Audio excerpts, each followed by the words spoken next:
Bonjour à tous, bienvenue dans notre matinale. Ce matin, je choisis un passage du psaume 111, verset 10, où il est dit « La crainte de l'Éternel, c'est le commencement de la sagesse ». La Bible nous dit que le commencement de la sagesse, c'est cette crainte de l'Éternel, avec quelques variantes dans son vocabulaire ou dans la structure de la phrase. Cette formule, on sait qu'elle se rencontre dans le livre, par exemple, des Proverbes, au chapitre 1er, verset 7, au chapitre 9, au chapitre 15, etc. Même dans le livre de Job, on voit que cette crainte est là. Mais quel est le sens de ces deux termes qui constituent en fait l'essentiel de cette affirmation, où il est question de sagesse et de crainte de Dieu?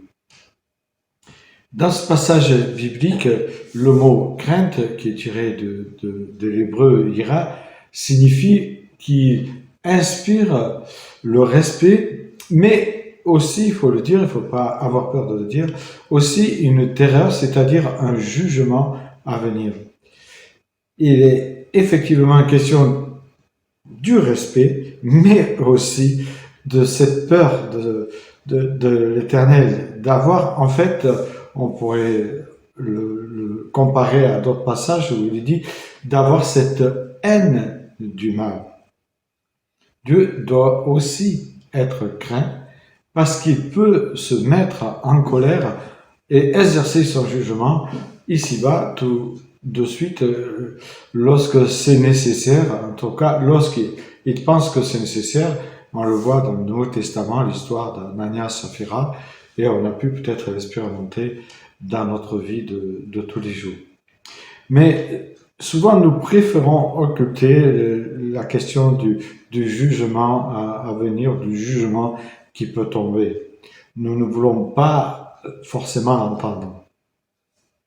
La crainte nous fait prendre conscience, en tout cas dans l'hébreu, qu'il est tout-puissant et qu'il suffit de lever les yeux au ciel pour constater toute sa gloire qui nous est révélée au travers de cette œuvre magnifique qu'est la création.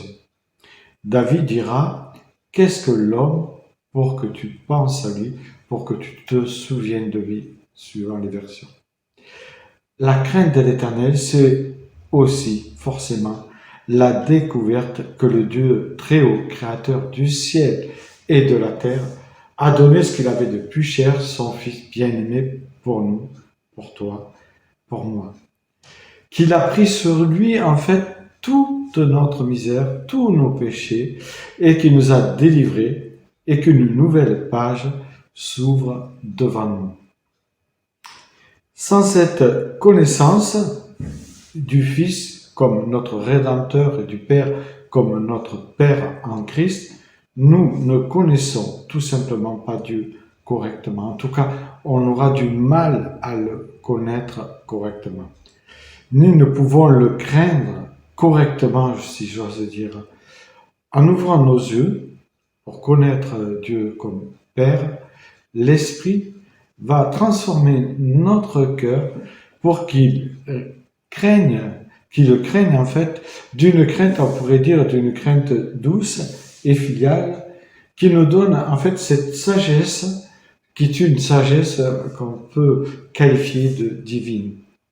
Vouloir connaître la sagesse à partir d'une autre origine que cette crainte de Dieu serait une illusion et une tromperie. Que faut-il entendre par sagesse?